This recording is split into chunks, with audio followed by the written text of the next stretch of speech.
Semua ada dikirim ya. Itu Shavuot 26 Mei 2023. Mari kita buka Kisah Rasul pasal 2 ayat 1 sampai 5. Kalau sudah dapat, saya jemput Bapak Ibu semua, kita bangkit berdiri, kita baca bersama-sama.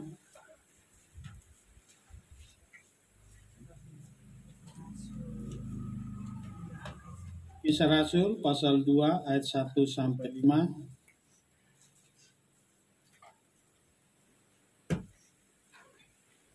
Sudah semua ikuti yang di apa aja yang dikirim, sudah dicetak di situ 2-3 ya. Dan ketika hari Pentakosta tiba, dengan seia sekata mereka semua terus berada bersama-sama, dan tiba-tiba datanglah suatu bunyi dari langit seperti angin kencang yang menderu dan memenuhi seluruh rumah tempat mereka sedang duduk. Dan tampaklah kepada mereka lidah-lidah seperti yang api yang bertebaran dan hinggap di atas mereka masing-masing. Dan mereka semua dipenuhi oleh Roh Kudus, dan mereka mulai berbicara dalam bahasa-bahasa yang berbeda, seperti yang menerus Roh berikan kepada mereka untuk mengucapkannya. Dan ketika itu orang-orang Yahudi yang saleh dari segala bangsa yang ada di kolong langit sedang berada di Yerusalem. Terima kasih Bapak yang berkati, silakan duduk. Satu pertanyaan. Kenapa bangsa Yahudi? Di sini katakan dari segala bangsa yang ada di kolong langit sedang berdiam di Yerusalem. Ini dikatakan itu orang-orang Yahudi, bukan bangsa-bangsa. Siapa yang bisa jawab? Dan ketika itu orang-orang Yahudi yang saleh, berarti bukan orang Yahudi sembarangan, dari segala bangsa. Jadi nggak ada di sini orang Batak.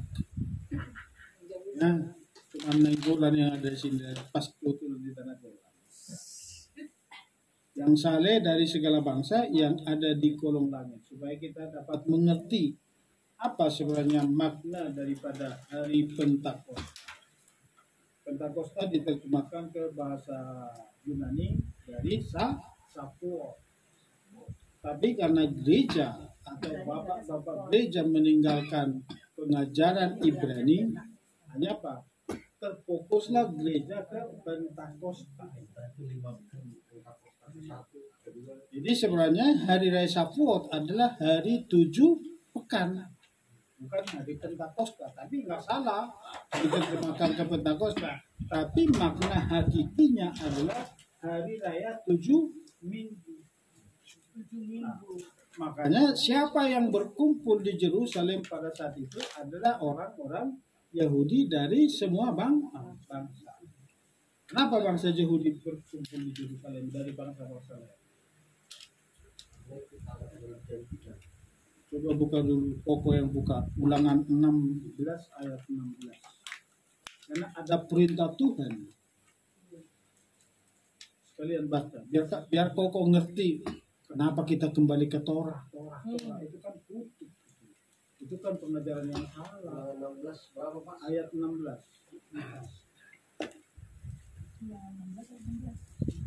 Ulangan 16 ayat 16. Karena kemarin diumumkan apa? Membawa persembahan khusus untuk hari raya. Karena 3 hari raya utama. Ulangan 16 ayat 16. Coba dibaca.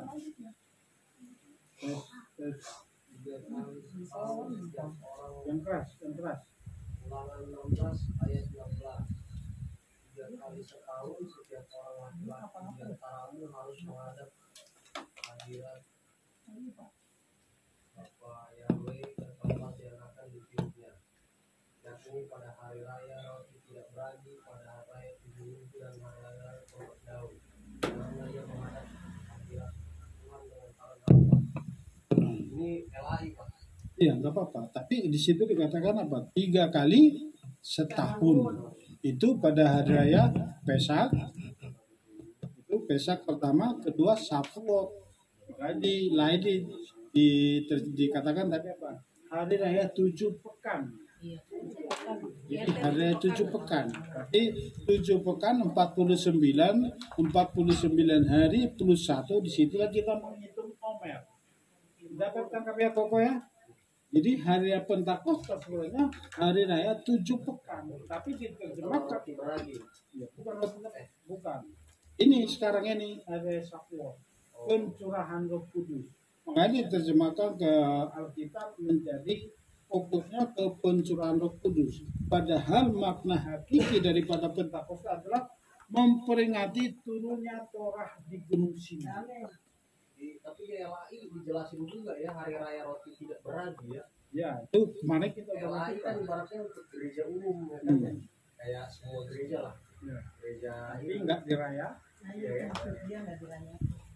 Catat di dalam kitabnya, tapi nggak dirayakan. Jadi bersyukurlah Koko kembali ke akar Ibrani supaya kita melakukannya.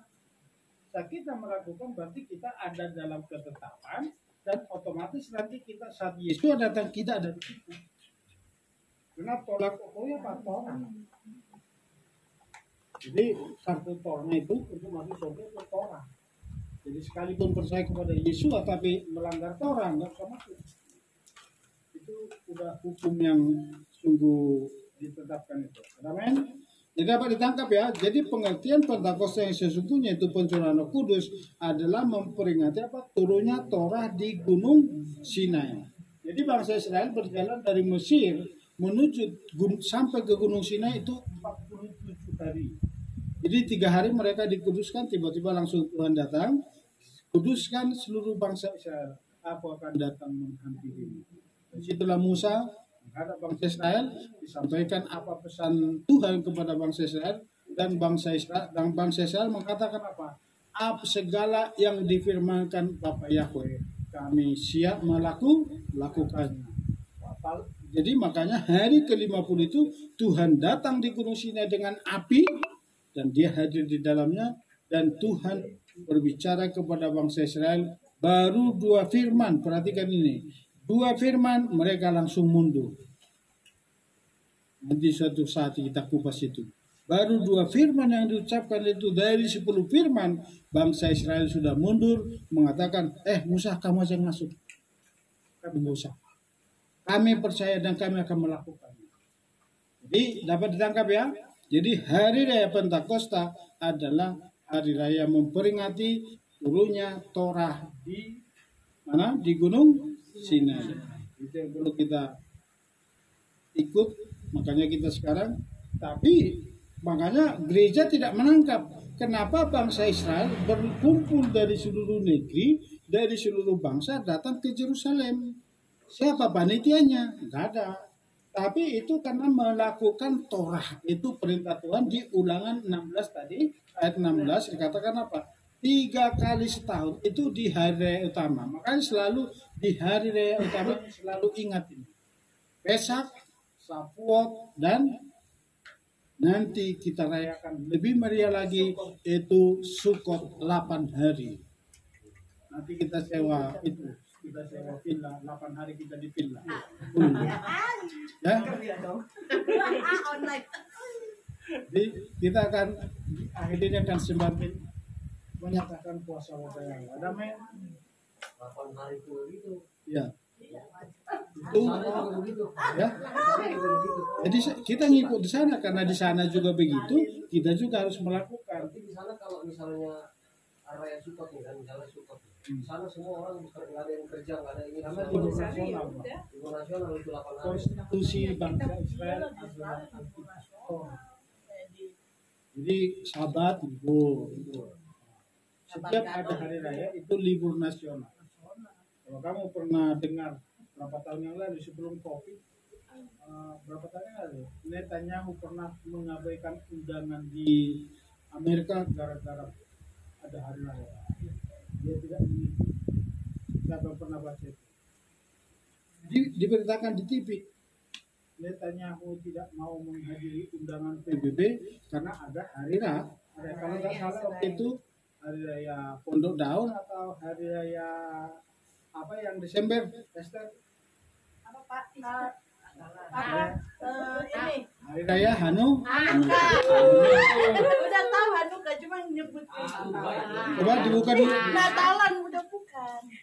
Coba kita buka, baca Keluaran 19 ayat 8 Iya. 10 sampai 11. Coba dibaca, Abed. Keluaran 19. Ikutin aja buku apanya itu. Pengajarannya kan udah dikirim. Keluaran 19 ayat 8. Keluaran 19 ayat 8. 9 dan 11 sampai 11. 10 sampai 11. Firman Tuhan dan seluruh umat itu menjawab bersama-sama dan mengatakan, semua yang telah Yahweh nyatakan kami akan melakukannya.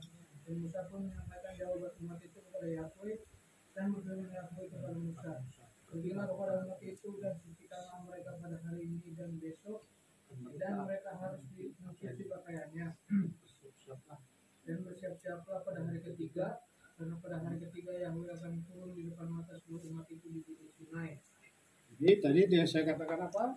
Bangsa Israel hari yang ke-47 mereka tiba di Gunung Sinai dan tiba-tiba Tuhan berfirman kepada Mose dan menyampaikan firman itu kepada umat Israel untuk menguduskan diri selama 3 hari dan hari ketiga itu hari ke-50 dari 47 perjalanan Tuhan hadir di Gunung Sinai dan memberikan Torah. Saya kasih dulu di sini apa? Torah adalah ketubah. Itu apa nanti kita belajar. Di mana ada kesehatian, perhatikan di sini. Kemarin sahabat yang lalu kita belajar apa? Belum buah. Aku lupa ngasih tahu kan udah dibilang. Apa-apa. Roti jangannya. Tadi kan udah dibilang ini doang yang Apa? Ini saya. Buah. Kalau buah itu kan kategori persembahannya. Nanti setelah didoakan, jadi Daniel supaya ngerti ya, setiap hari raya kita selalu membawa buah. Nanti pesta buah kita hari raya Sukot, kita semua pesta buah di situ. Bawa buah-buahnya. Jadi kan makan nasi kita semua makan buah. Ya, jadi salah. Kenapa?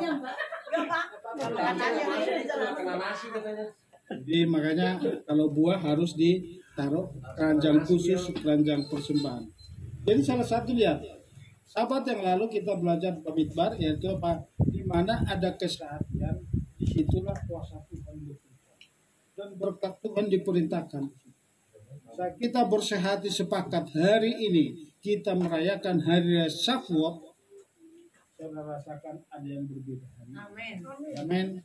Ada yang berbeda. Kenapa? Semakin kita akan semakin dipersatukan satu dengan yang lain. Amin. Semakin kita dikikis nanti, semakin mata rohani kita diperbaiki. Sampai kita memiliki apa? Mata baik dari Tuhan, yaitu Ain Tova. Ain Tov. Jadi mata baik. Artinya apa? Kita selalu memandang nanti setiap jiwa-jiwa, setiap saudara kita bukan dengan mata jasmani kita, tapi kita memandang dengan mata rohani kita, yaitu memandang dengan bagaimana Tuhan memandang kita. Sejelek-jeleknya kita, sekurang-kurangnya masa lalu kita, Tuhan tidak pernah mengingat masa lalu kita. Dia selalu tertuju kepada kita, dan saat kita datang, dia datang mengampuni segala dosa pelanggaran kita. Amin. Jadi di kata Mazmur sedang dikatakan, di mana ada kesehatan apabila kamu duduk diam dan rukun. Artinya apa? Duduk diam dan rukun, tidak ada perbedaan. Perbedaan itu membuat kita menjadi semakin kuat mempersatukan kita. Kenapa? Satu dengan yang lain saling menopang, saling menguatkan, saling meneguhkan. Kekurangan Pak Yohanes saya bisa topang, tapi kekurangan saya bisa ditutupi sama Pak Yohanes. Tingginya dikurangi sedikit, jadi kita bersama. Ya, itu saling menutupi, saling melengkapi. Kita semua ada di sini saling melengkapi satu dengan yang lain. Makanya di kitab Mazmur dikatakan, saya bacakan di sini. Boleh Pak Wawan, Mazmur 133. Mazmur 133 1-3. Nyanyian pendakian dari Daud. Lihatlah alangkah baiknya dan indahnya apabila saudara-saudara hidup bersama dalam minyak yang baik di atas kepala, yang mengalir ke janggut halus, yang mengalir ke leher jubahnya, seperti embun Hermon yang turun ke bukit Sion, karena kesanalah Yahweh memiliki melintahkan kehidupan sampai selama-lamanya. Amin. Diperintahkan. Makanya apa? Waktu bangsa Israel sepakat keluar dari Mesir, meninggalkan Mesir, menuju padang gurun, tidak ada tujuan. Kalau kita semua sekarang disuruh, semua KPK semula-mula pergi dulu arah Cirebon. Mau nggak pada siap nggak ada tujuan. Tapi disuruh pergi ke Cirebon, jalan kaki. Belum tentu kita siap. Mau ngapain sih? Benar nggak Tuhan berbicara pada bukti ini? Mungkin Tuhan berbicara bukti ini. Aku dapat pesan Tuhan. Kita disuruh ke Cirebon. Belum tentu. Bisa jadi ada yang cari-cari alasan. Aku bekerja. Aku mikirin laptop. Bisa jadi cari alasan. Coba bayangin bagaimana imannya bangsa Israel. Potong domba. Sembeli, kurung dulu. Baru nanti tanggal 14 sore potong. Dan buat roti yang tidak beragi dan sekalian siap-siap. Jangan ada yang tersisa. Makan, baru kalian berangkat. Kemana? Enggak ada. Hanya patuh kepada perintah Tuhan lewat Moses. Tapi mereka pergi. Dan kita lihat di padang gurun mereka duduk diam bersama-sama, langsung diberikan anugerah yang luar biasa apa? Diturunkan Torah. Dan saat itulah bangsa Israel diikat, dipinang menjadi apa? Mempelai daripada Bapa Yahweh sendiri. Dijadikan seperti istri, bahkan dianggap sebagai istri. Itulah makanya kita di akhir zaman apa? Dijadikan menjadi mempelai Yeshua HaMashiach. Otomatis kalau kita menjadi mempelai, berarti kita harus mengikuti apa yang Tuhan mau. Makanya saya kasih tulis apa? Ketubah. Ketubah itu adalah surat perjanjian nikah. Sini ada yang menikah. Jadi surat perjanjian nikah ini tradisi Yahudi di Israel. Itu dituangkan di dalam surat perjanjian nikah itu di ketubah itu Pak. Tugas dan tanggung jawab suami dan istri. Calon mempelai kedua belah pihak itu memiliki tugas dan tanggung jawab dituangkan di dalam ketubah. Dan ditandatangani bersama kedua mempelai di depan para ahli-ahli Taurat atau di depan imam. Otomatis kedua belah pihak harus taat akan apa? Ketubah. Itulah makanya selama ini kita melakukan itu, gereja melakukan itu, tapi tidak hanya sebagai apa? Hanya sebagai simbolis. Bukan diajarkan untuk tujuannya. Kenapa pendeta memberikan Alkitab waktu kita menikah? Semua yang menikah di gereja itu diberikan hadiah Alkitab. Tapi kita nggak ngerti selama ini. Tapi itu adalah ketubah ikatan perjanjian pernikahan antara kita, suami istri, dan kita kepada Bapa Yahweh sendiri. Makanya kita dijadikan menjadi mempelai Yeshua HaMashiach. Amin. Itulah ketubah. Jadi Torah adalah ikatan perjanjian antara Tuhan dan bangsa Israel. Dan Tuhan sendiri datang. Makanya ditulis dengan jarinya. Mereka saya tanda tangan 3 surat pernikahan. Pembaharuan.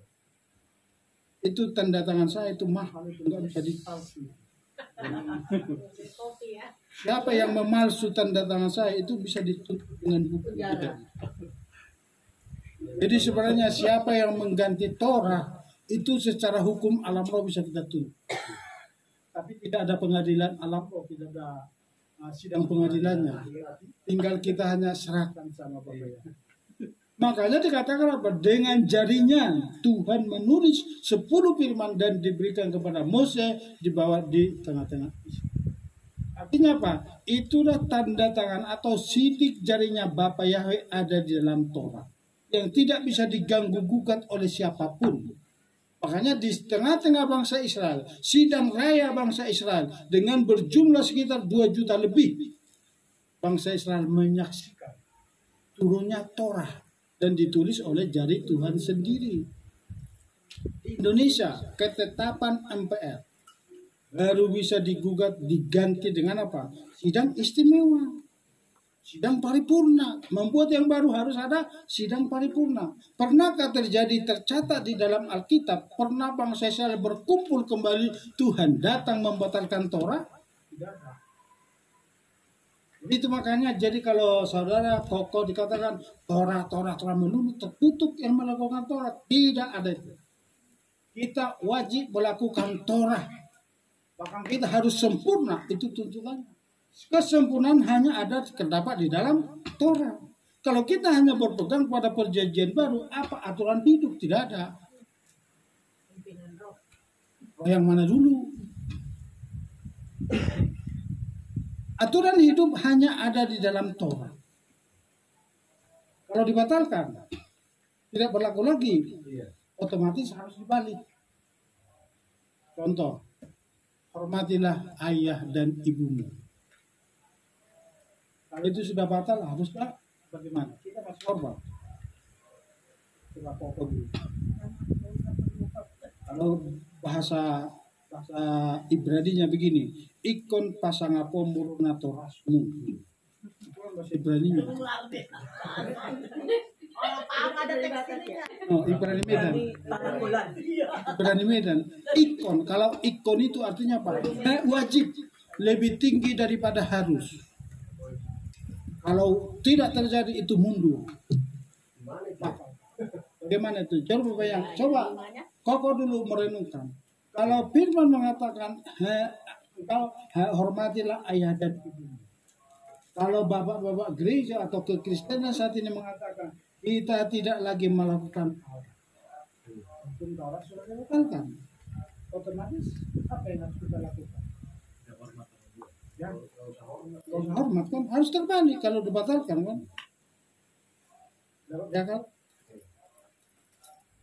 Di mana kokoh pernah lihat orang yang hormat sama orang tua diberkati itu? Semua kan? Orang yang tidak mengerti firman pun kalau hormat sama orang tua otomatis diberkati itu. Saudara lihat orang-orang Tionghoa paling hormat sama orang tua.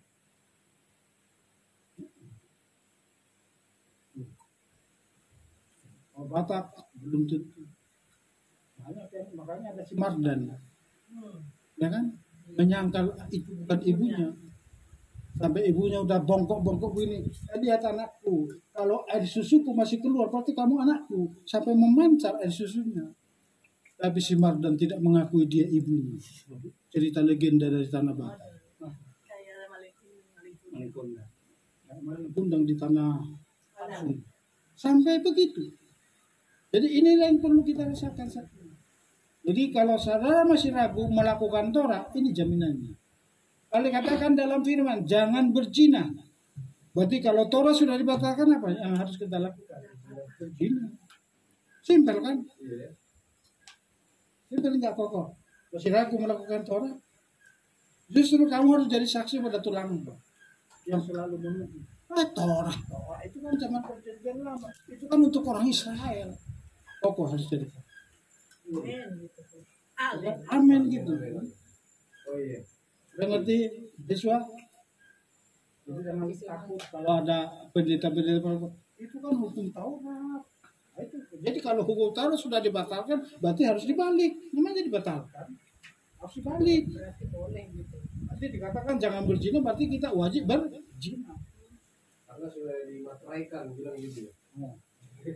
Karena kedatangan, kan dibilang karena kedatangan Yesua Masih seperti apa Taurat dibatalkan semua karena sudah ada yang memateraikan kayak gitu kan. Nah, katanya, tapi kita harus baca Matius 5 ayat 17 sampai 20, baca sendiri dulu karena kita harus lanjutin ya. Oke. Sambil buka, saya lihat di sini udah baca dulu. Matius 5 ayat 17 sampai 20. Jadi dua loh batu di situ dikatakan apa? Itu adalah ikatan perjanjian. Makanya lihat, itu disebut ketubah. Jadi setiap bangsa Israel melanggar Torah, itu selalu ada efek samping. Tapi di saat bangsa Israel taat akan Torah, mereka selalu diberkati Bapaknya. Ini hukumnya. Satu orang melakukan apa? Satu komunitas. Satu yang melanggar, satu yang berdosa, semua komunitasnya kena. Demikian juga kita sini, semakin kita bersatu hati yang ada di KPK sebelum mula, karena kita dipersiapkan apa? Untuk rapture. Nanti satu kita berdosa, ada dampak. Tapi saat ini puji Bapak Yahweh, semua siap menyembah dan hadirat Bapak Yahweh luar biasa. Amin. Coba dibuka Hosea, disitulah dikatakan, aku akan meminang engkau. Yesua. Hosea 2 ayat 19 sampai 20. Aku akan meminang engkau bagiku selama-lamanya. Sungguh aku akan meminang engkau bagiku dalam kebenaran dan keadilan dan kemurahan dan belas kasihan. Aku akan meminang engkau bagiku berkesetiaan dan engkau akan menolongku. Nah, itu di lembaga Alkitab dikatakan, aku akan menjadikan engkau istriku. Jadi bangsa Israel dijadikan apa? Istri. Bahasa yang disini artinya apa? Istri harus tunduk kepada suami. Jadi kalau Tuhan yang memiliki hak untuk istrinya, itu bangsa Israel, otomatis Tuhan sendiri apa? Memberikan aturan hidup kepada bangsa Israel. Amin. Jadi makanya mereka harus tetap berjalan di dalam Torah. Di Torah tadi sudah dikatakannya, Torah turun di Gunung Sinai itu menjadi konstitusi bangsa Israel sampai saat ini. Jadi kalau bangsa Israel sampai saat ini tetap melakukan Torah sebagai konstitusi atau undang-undang dasar negara Israel, kapan Torah dibatalkan? Tidak ada. Kenapa? Torah tetap konstitusi bangsa Israel sampai detik ini. Jadi sini kita lihat Pentakosta bukanlah hari raya orang Kristen, sebab saat turunnya Roh Kudus di Yerusalem, Kristen belum ada. Itulah makanya sekarang kita melakukan Pentakosta menurut aturan apa? Israel kembali ke pola Ibrani. Hanya ada 2 roti di sini. Kalau Pentakosta Israel tidak ada roti. Apa arti roti ini 2? Saat pencurahan Roh Kudus kita makan roti daripada jelai. Saat hari ini kita akan makan roti dari gandum. Kenapa 2? Kenapa? Inilah prophetik Yahudi dan bangsa-bangsa suatu saat akan bersatu di Bukit Zaitun, Bukit Zaitun, bukan Zaitun, Bukit Sion untuk memuji menyembah Tuhan yang satu. Jadi kalau Tuhannya berbeda, Yahudi tidak mau.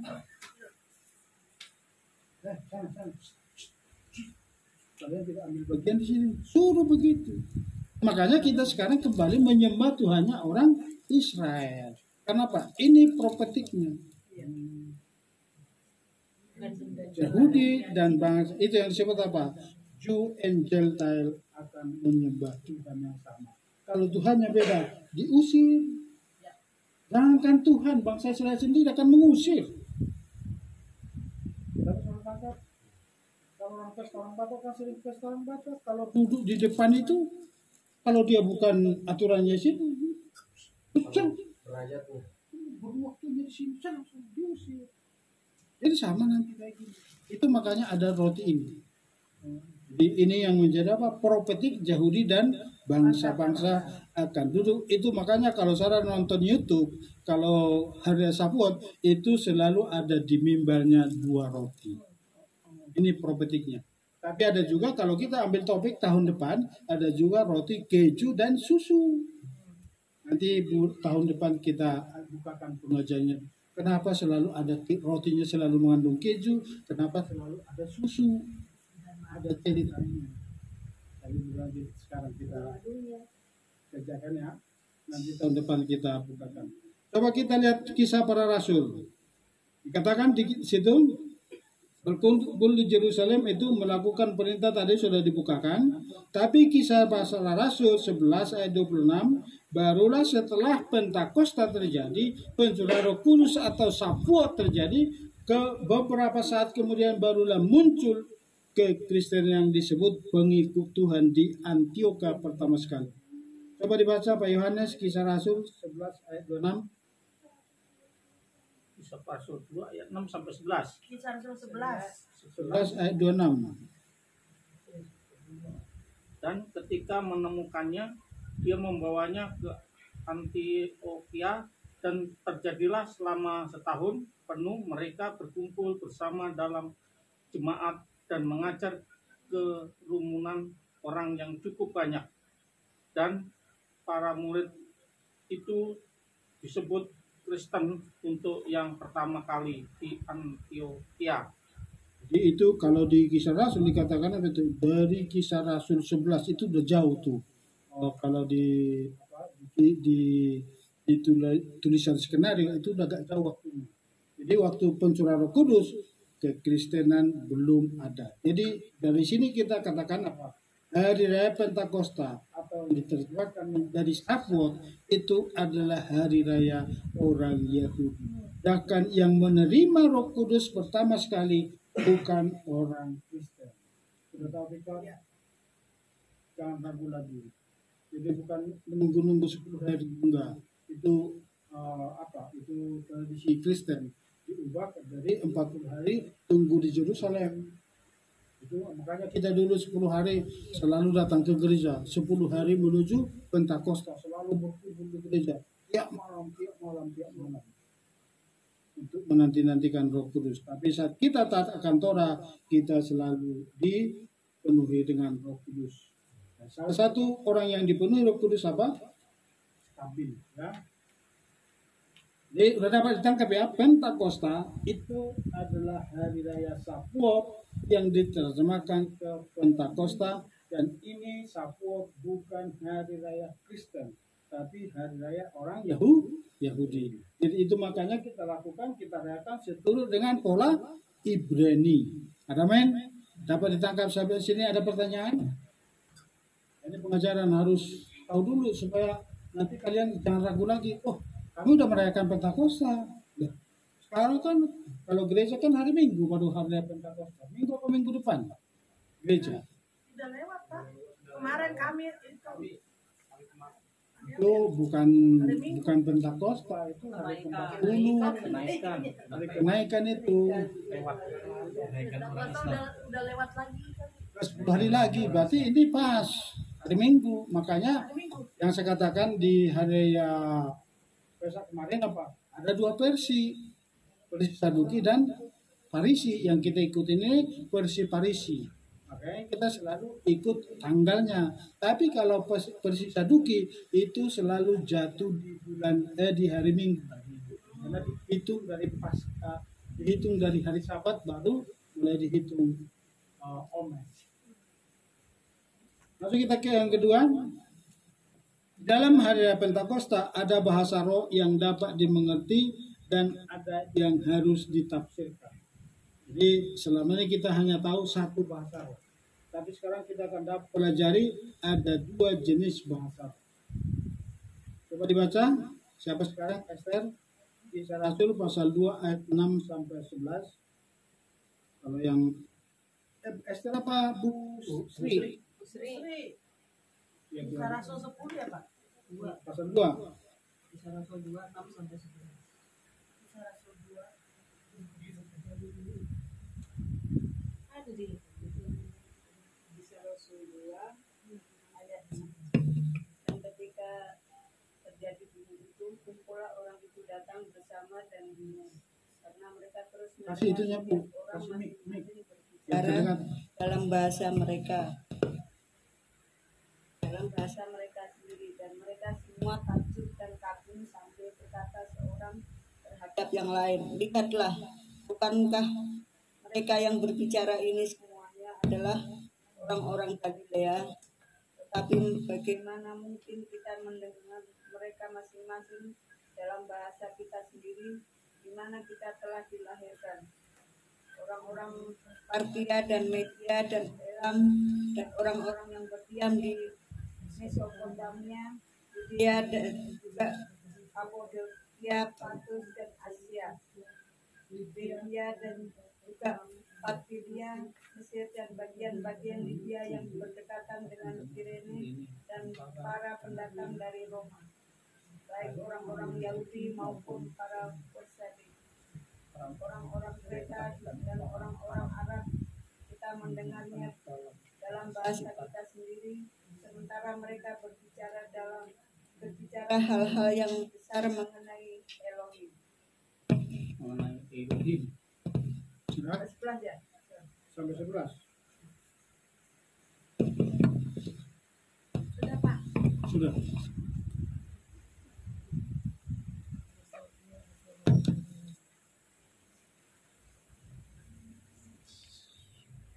Nah, perhatikan di sini ada berapa orang bangsa Israel yang berkumpul di Yerusalem? Berapa orang waktu itu bangsa Israel yang berkumpul di Yerusalem?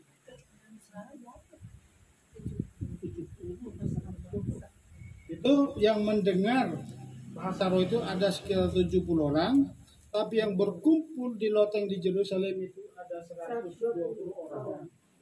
Di 120 orang ini berkumpul dari semua bangsa.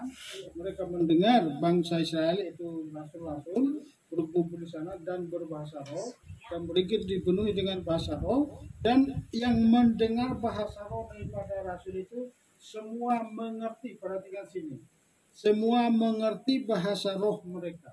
Jadi kalau orang Jawa mendengar dari bahasa Jawa, kalau orang Batak mendengarnya dia dengarnya bahasa Batak, orang Papua mendengarnya didengarnya itu bahasa Papua. Jadi inilah yang dilakukan oleh bangsa Israel. Bangsa pencurahan Roh Kudus pertama itu bahasa roh, itu Gusolalia, itu didapat dimengerti si pendengar. Jadi selama ini bahasa roh kita bahasa roh yang tidak dimengerti. Tapi selama ini kita berbahasa roh jarang ada yang menafsirkan. Di bahasa roh saya selalu minta, tapi sampai saat ini belum dapat. Paling sering saya waktu dulu berbahasa roh, selalu saya dapat firman. Dan itu selalu konfirmasi daripada yang berbahasa roh. Jadi saat ini kita harus mengerti, ada bahasa roh, makanya Paulus nanti mengatakan di ayat 1 Korintus 14 dikatakan, kalau orang yang mendapatkan bahasa roh, tapi bahasa roh untuk membangun diri sendiri, dia harus melakukannya dengan tertib, tidak mengganggu orang lain. Tapi kalau ada di saat kita berbahasa roh, tiba-tiba ada yang berdiri untuk menafsirkannya, itu harus terus dilanjutkan. Bahkan itu nanti akan berbuat dan berbuat. Makanya begitu bangsa-bangsa dari 170 orang ini selalu mengatakan, bukankah ini orang ini Galilea? Bagaimana mungkin mereka mengerti dengan bahasa kita? Jadi mereka mengerti bahasanya itu. Mereka bisa tangkap. Mereka bisa tangkap dari sisi logat. Jadi ini yang perlu kita renungkan. Kalau ada berbahasa roh, kalau saudara tidak ada yang menafsirkan, atau mungkin kalau saudara tidak bisa menafsirkan, dengan diam berbahasa roh dengan tertib diri sendiri, karena itu bahasa roh untuk membangun diri kita sendiri, dan ada bahasa roh yang membangun untuk orang lain, dan itu harus ada yang menafsirkan. Jadi kalau saya sering apa, nanti dia berbahasa itu jadi berdoa. Jadi ini perlu kita minta supaya apa? Nanti ada berbahasa roh supaya kita dikasih karunia untuk menafsirkan. Saya selalu bawa dalam doa, tapi saat ini sampai hari ini belum dikasih. Bagaimana menafsirkan bahasa roh? Kenapa? Itu karunia yang harus Tuhan berikan kepada kita. Amin. Jadi bahasa roh di sini dikatakan itu bahasa glosolalia atau bahasa roh atau bahasa lidah. Di dalam kitab suci disebut sebagai bahasa roh. Jadi bahasa roh yang dapat dari roh. Makanya kita harus mengerti. Makanya orang yang berbahasa roh harus di lingkungan itu harus ada yang bisa membedakan bermacam-macam. Kenapa? Ada roh penyusup. Ya. Jadi dulu waktu kita saya baru-baru karismatik, tiba-tiba ada yang berbahasa roh. Tapi tiba-tiba juga ada yang berbahasa roh, padahal bukan roh yang asli. Karena pernah lihat, kita anggap dulu manifestasi, ternyata enggak. Ternyata roh yang menyusup. Aku tahu siapa dia. Ternyata dia masih ada menyimpan apa? Roh leluhur. Aku tahu siapa dia. Aku tahu. Dulu pernah kita doakan, kita layani waktu saya masih muda, kita layani orang yang belajar ilmu bela diri, dia tiba-tiba mengalami manifestasi, ada orang juga mengerti berlari, dia tunjuk, aku tahu ini siapa ini. Berantem mereka tunjuk-tunjukkan. Nah, ditahan, dipisahkan. Gitu. Jadi suatu saat kalau kita dilawat api roh, harus semua berhikmat. Kalau penyusup ya langsung harus dipindahin. Sini kita perlu semua punya hikmat. Dari bahasa rohnya itu kita lihat. Jadi ini yang perlu kita renungkan ya. Jadi supaya ke depan kita semakin diperlengkapi. Jadi mengenai bahasa roh nanti penjelasannya baca di situ. Nah, siapa pertama sekali bangsa-bangsa menerima doa kekristenan, menerima bahasa roh karunia bahasa roh pertama sekali adalah Kornelius. Itu penumpangan tangan oleh Petrus. Jadi bahasa roh yang selama ini kita mengerti memang banyak yang jadi perdebatan, bahkan di gerakan mesianis sekarang banyak nggak mau lagi berbahasa roh, tapi masih banyak juga yang berbahasa roh. Tapi kenapa? Dapat pengertian, jangan-jangan kita mengungkapkan kata-kata yang sudah menghujat Tuhan.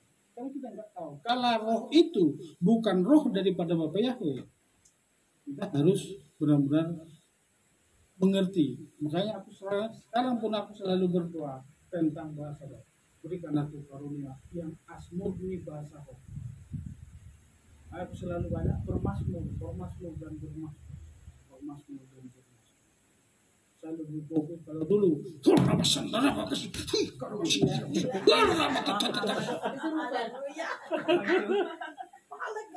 Sedikit raba-raba.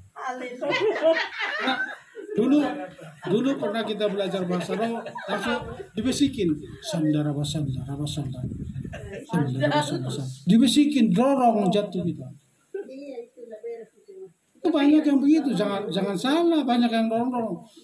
Sandara basandara. Didorong dikit. Soalnya orang udah begini, didorong gini jatuh. Bukan penuh Roh Kudus. Kalau yang penuh Roh Kudus nggak usah didorong, nggak usah ditumpang tangan. Jadi kalau dulu kita berbahasa roh, jangankan setan, ada sekarang yang membawa kita ke Israel. Setelah kita semakin kompak, kita dibawa. Begitu udah kompak, dia jujur. Jangan tersinggung ya. Kebetulan saya membakar 2 latak, 1 Ambon sama Cina Palembang. Bahasa rohnya bukan mau.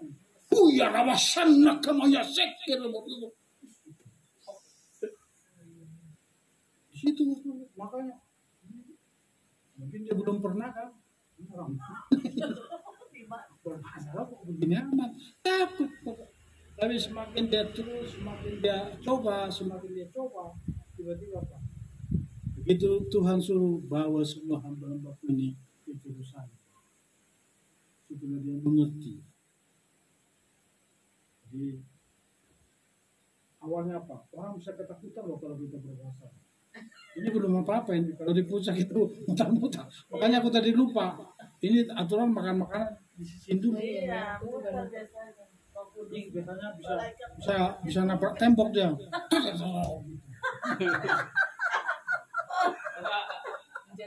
Bisa menjatuhkan musik juga. Karena aku udah ini Pak, kecapean muter, badanku kan berat. Dia maunya muter gitu. Terakhir peluk saya. Terakhir peluk saya. Mau rusak itu. Baru tenang dia. Baru tenang. Rusak dalamnya Pak Abraham.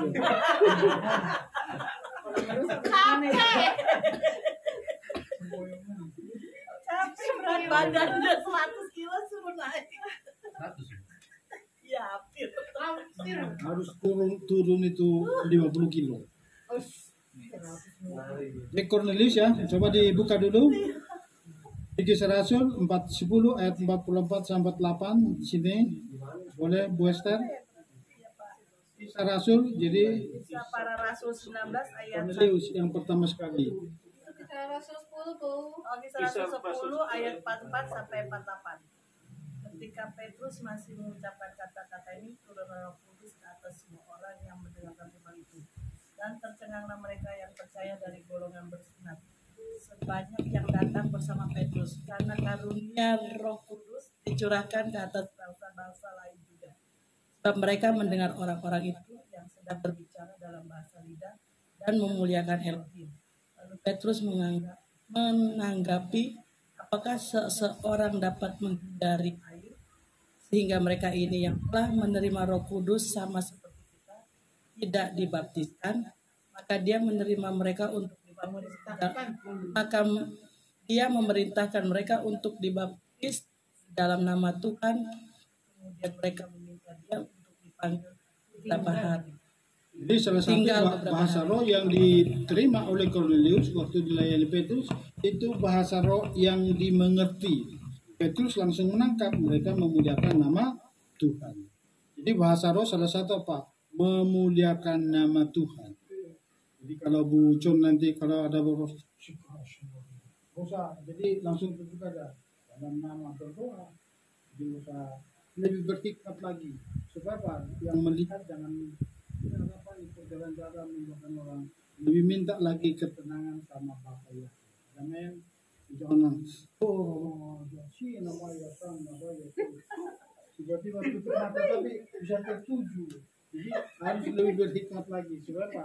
Yang mendengar oh iya ya ini kebenaran langsung berdoa. Kenapa? Dia sering bernubuat tapi bahasa roh dulu itu kenapa? Bahasa roh salah satu apa? Memuliakan nama Tuhan. Jadi kalau sudah bernubuat harus dengan jelas. Datang kalau sudah dapat di sini langsung tujuh orangnya kamu harus begini. Harus lebih tertib. Amin. Betul. Kita. Amin. Kenapa? Harus lebih berhikmat. Jadi nggak selalu harus begini lagi. Iya. Bisa. Tenang. Ya, amin. Ya, betul itu. Jadi orang yang selalu begini nanti orang bisa dicuriga.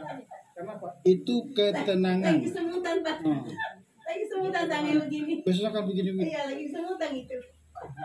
Parah Lagi semutan. Iya.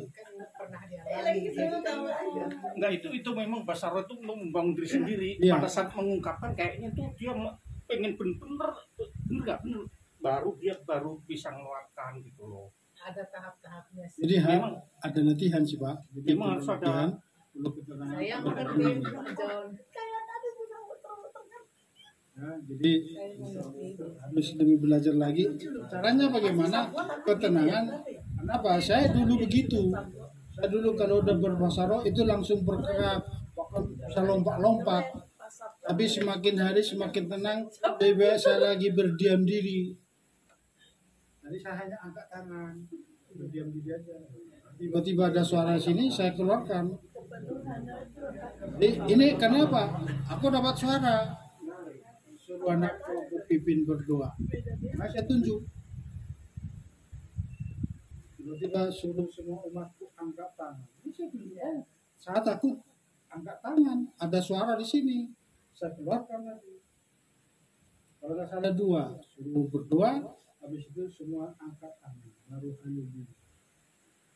Bila saudara tadi merespon, kalau itu haleluya itu tadi ada sesuatu di situ yang diberikan secara pribadi. Iya. Saudara bisa menangkap? Iya. Dan nggak perlu suruh, kenapa? Itu respon saudara. Jadi kalau ada perintah kita dalam hadirat, ikuti perintah itu. Ikuti perintah. Saat kita haleluya, itu ada sesuatu yang mengalir dalam diri. Amin. Satu sama lain itu berbeda pengalaman. Iya. Ada yang merasakan panas, ada yang merasakan dingin, ada yang merasakan seperti digigit semut. Itu hadirat. Jadi satu sama lain nanti nggak bisa disamakan, tapi satu sama lain akan punya pengalaman tersendiri untuk merasakan zaman Roh Kudus. Amin. Jadi kalau zaman Roh Kudus nggak boleh lagi nyender-nyender duduk dalam ibadah. Harus sudah Nih, mana lincah ini. ya, harus tenang, harus duduk diam tenang. Itu dalam hadirat. Amin. Yang lain kayak Kalau anak gimana tadi? Hah? Pas nyanyi haleluya. itu jamahan. Itu api Roh Kudus. Kepala belakang. Iya. Koko Joshua. Itu Roh Kudus sedang turun. Jadi Roh Kudus itu kita nggak bisa rasakan. Bukan api tiba-tiba dia datang roh, bukan. Dia mengalir. Makanya apa? Berhembus, mengalir. Jadi itu tadi kamu dialiri kuasa Roh Kudus tapi berupa panas. Kalau panas berarti bukan dari ini yang lain, bukan? Bukan. Itu kenapa? Yang penyusup nggak bisa masuk saat hadirat. Saat makanya tadi aku langsung itu katakan langsung nangis. Kenapa? Bukan kebetulan kita bisa menyembah Tuhan. Bukan sembarangan orang. Karena kalau masalah intelektual di luar sana banyak yang lebih jago dari kita. Nanti karena tuntunan roh kita dilayakkan jadi penyembah di akhir zaman. Aku berdoa tadi, aku diingatkan 2026 aku pergi ke Jerusalem.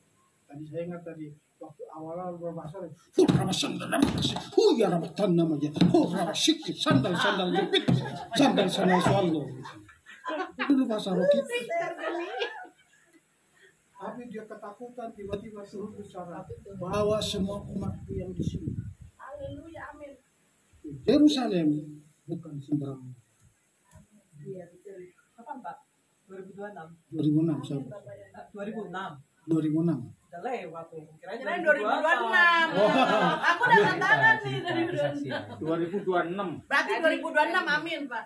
Berarti kita mau ke sana 2006. Karena itu selalu ada di Iya, kan mulai. kan selalu ada di hati saya itu. Berdoa, tidak ada yang mustahil bagi Bapak yang ada. Amin. Berarti nggak sini. Jadi waktu mereka bawa, tiba-tiba saya berdoa di tembok ratapan, antara sadar dan nggak sadar, tiba-tiba saya kayak di bawa ke padang gurun. Di padang gurun saya lihat dulu kan masih pakai Yesus ya. Saya lihat gembala-gembala domba-domba. Kalau saya lihat domba-domba itu putih semua, tidak ada yang belah.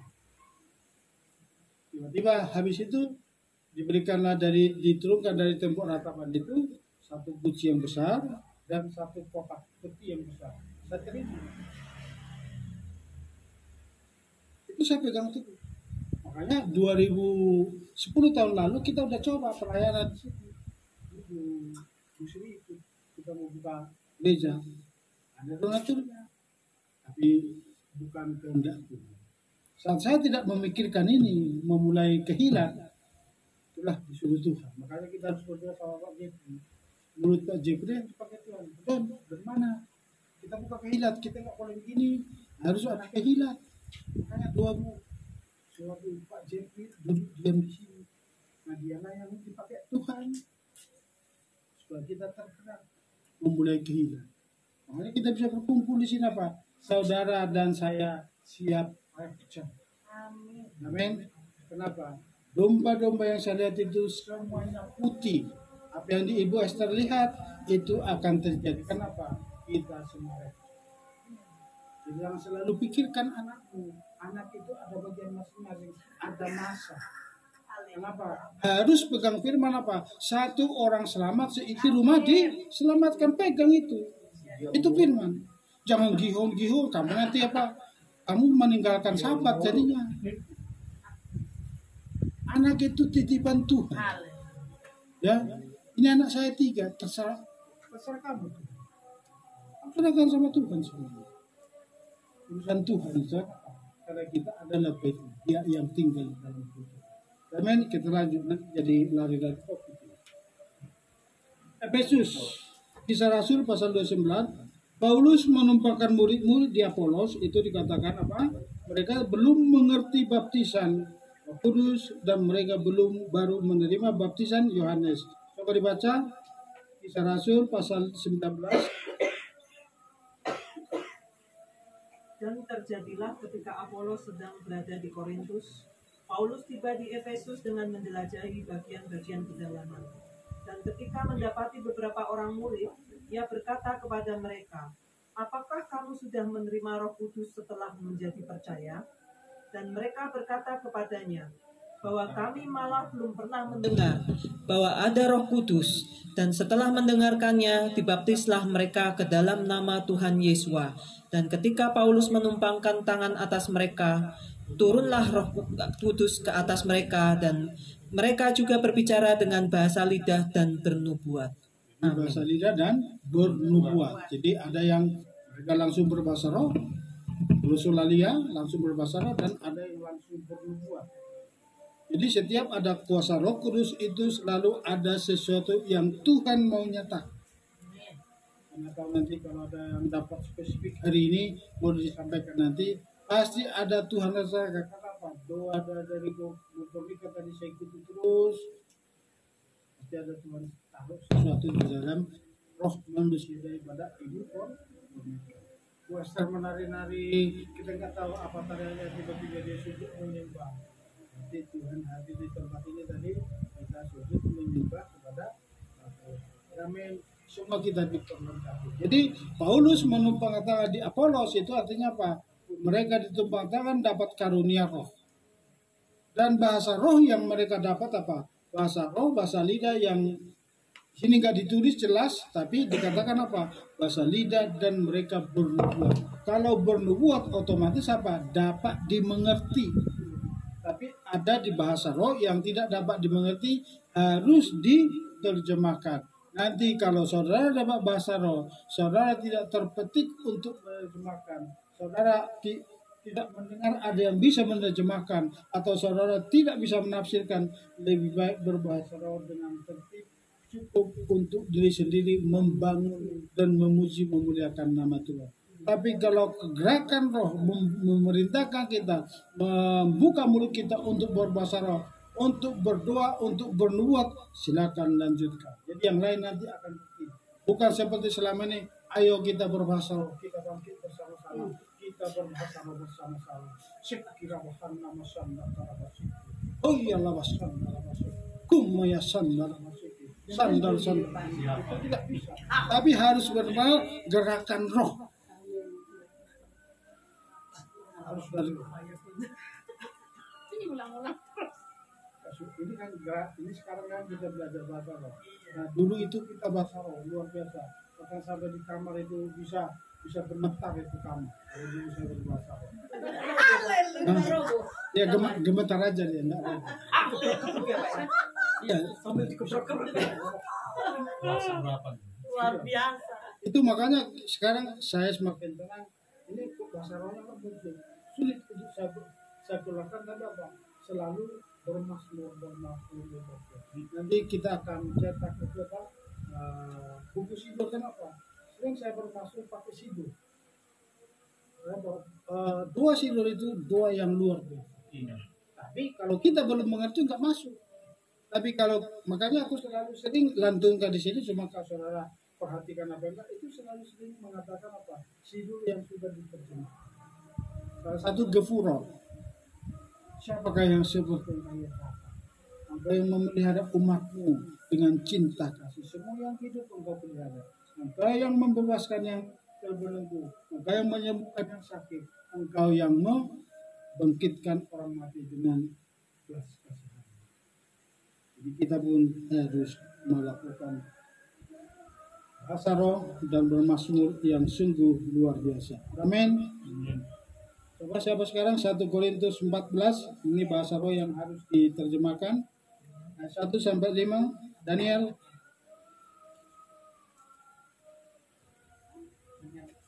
Satu Korintus 14 ayat 26 sampai 28.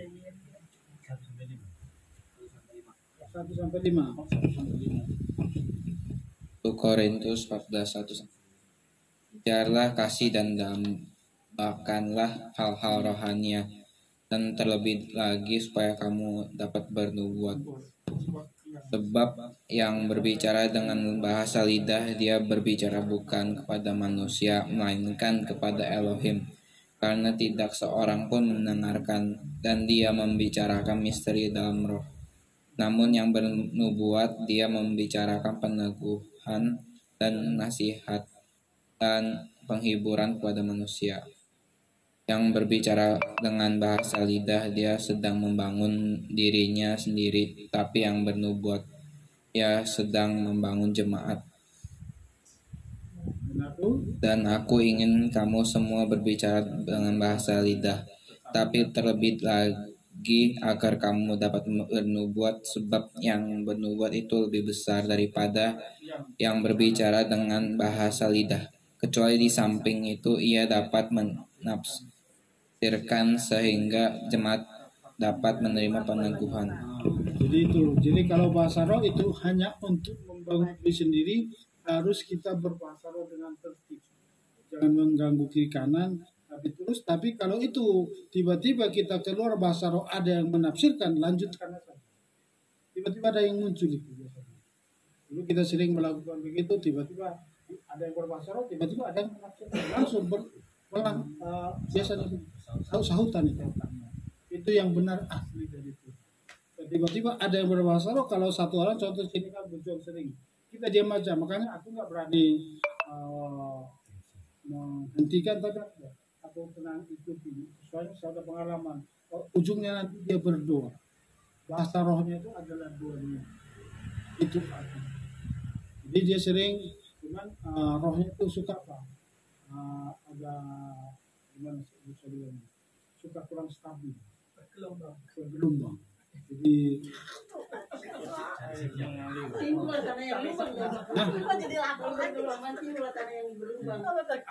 kurang kuat menimbun. Ya. Jadi kita topang supaya apa? Di kemudian hari kita lebih lagi spesifik. Supaya apa? Kalau ada yang berbahasa roh, kita dengarkan. Saudara minta, berikan aku pengertian untuk menafsirkan bahasa roh. Jadi kalau ada muncul bahasa roh, ini saya sebut dulu ya. Tadi Bu Purnika kurang plong bahasa roh. Tertahan di haleluya. Suruh diam. Tapi aku tangkap ini siapa. Makanya aku terus ayo. Tapi nanti besok-besok kalau ada muncul bahasa roh, satu dengan yang lain. Kalau saudara yang ada bahasa roh, duduk diam berdoa kepada Bapa untuk saudara diberikan menafsirkan. Tiba-tiba muncul aja, mulai aja, sekalipun salah nggak ada masalah. Aku tadi dengar bahasa rohnya begini, nggak apa-apa. Kenapa? Dari kesalahan nanti kita bisa semakin terus dibentuk. Amin. Jadi mendengar suara Roh Kudus pun, saudara terpetik di sini mulai ungkapkan. Lama-lama nanti diberikan hal-hal yang baru. Jadi saudara mungkin saudara lihat kalau ada buka mati, saat aku berdoa tadi mengangkat tangan begini, itu suara ini yang muncul di sini. Ini saya keluarin.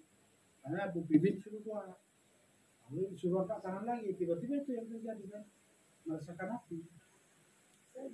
Tinggal respon kita masing-masing. Jadi kalau ada dalam hadirat, pokoknya imam, saya sebagai imam, ikutin apa yang saya perintahkan. Jangan saudara diam. Kalau saudara tadi ada yang tidak angkat tangan, berarti nggak mendapatkan.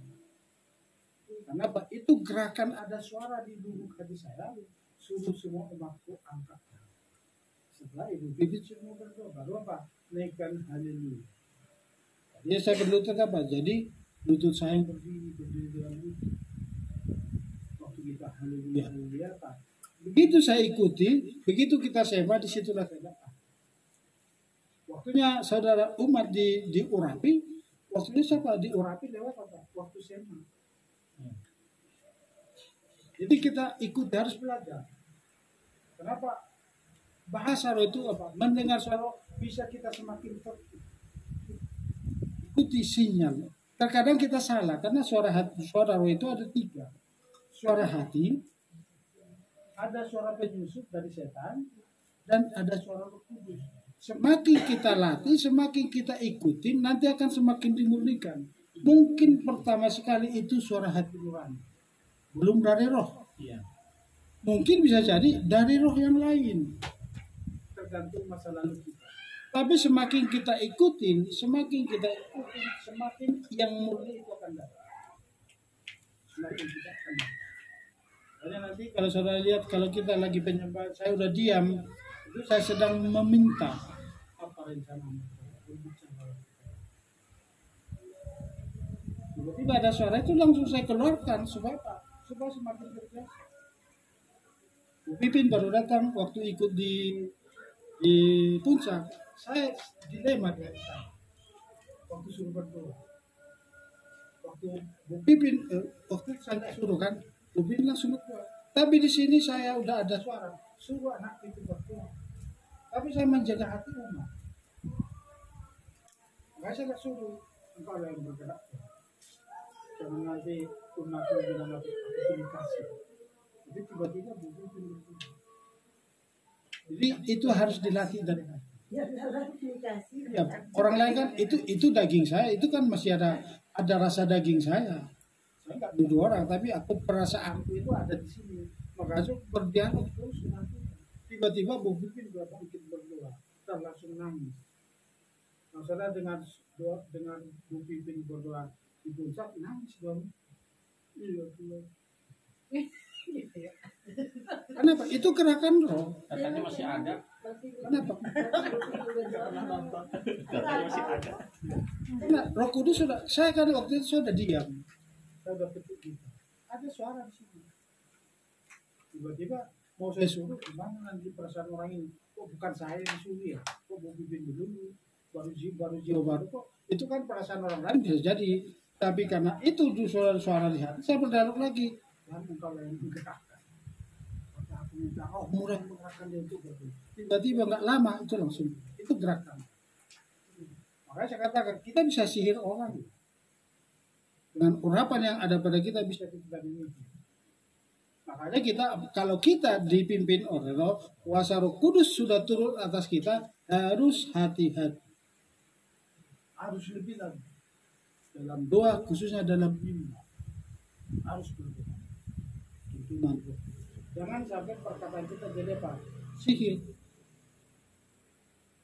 Ini kita pernah berdoa di rumah Bu Magda. Saya berdoa Tuhan biaya pendidikan anak kami engkau pasti cukup. Itu doa saya. Tapi Bu Magda langsung bergerak melebihi dari yang biasa. Tiba-tiba saya sampai di rumah, kamu sengaja ya berdoa begitu ya? Terus saya ngomong dengan saya, enggak.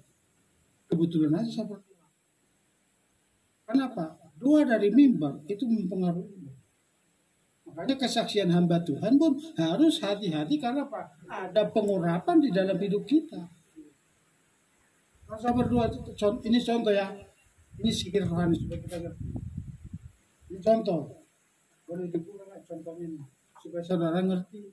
Kalau kita sudah diberi urapan, kalau saudara sudah diberi urapan, harus benar-benar hati-hati berbicara dengan dipimpin roh. Tapi ini contoh ya, bukan ini contoh.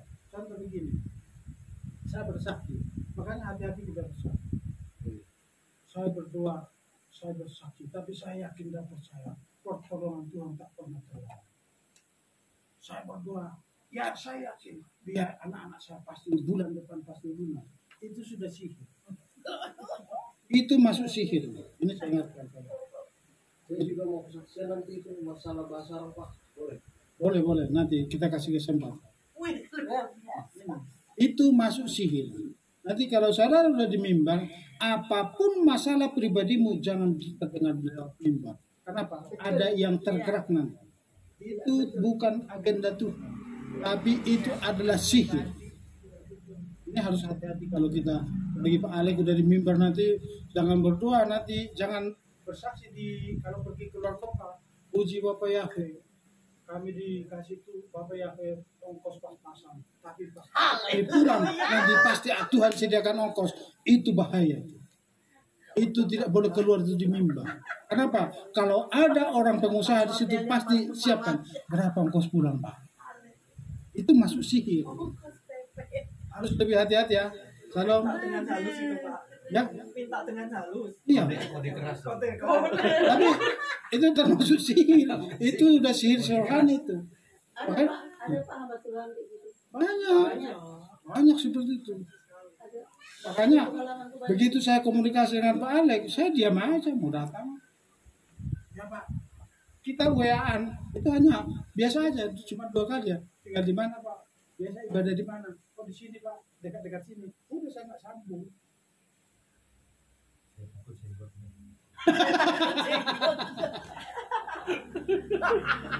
Ini benar dari Yahudi. Jadi harus mengerti ya. Kalau saudara sudah dipenuhi urapan, hati-hati berbicara. Termasuk omongan sama orang lain. Jangan sembarang melepaskan kutu. Kenapa? Di dalam pengajaran rabbinic dikatakan kalau kita melepaskan perkataan sia-sia, kita sedang membangun kuburan 2 sekaligus. Betul. Betul. mempersiapkan kuburan untuk orang yang kita perkatakan dan untuk diri kita sendiri. Ini masuk. Makanya sebenarnya harus kita benar-benar dikendalikan oleh kuasa Roh Kudus, khususnya hari ini mulai berhati-hati berdoa. Harus benar-benar. Kenapa? Itu dikatakan. Kalau kita menyampaikan perkataan yang sia-sia atau perkataan yang mengikat, kita sedang membangun kuburan dua sekaligus. Harus lebih hati-hati kalau kita sudah menyembah Bapa yang benar. Dan kita dipenuhi roh Bapa Yahweh dengan yang sungguh-sungguh luar biasa, punya dahsyat dan luar biasa. Orang mengata-ngatain kita pun akan mencari dampak. Nggak usah, cukup angkat tangan. Ampuni aku Bapak, aku yang salah. Tuhan yang membalasnya. Jangan pernah takut. Tuhan selalu ada. Amin. Jadi itu ya. Sudah dibaca tadi ya?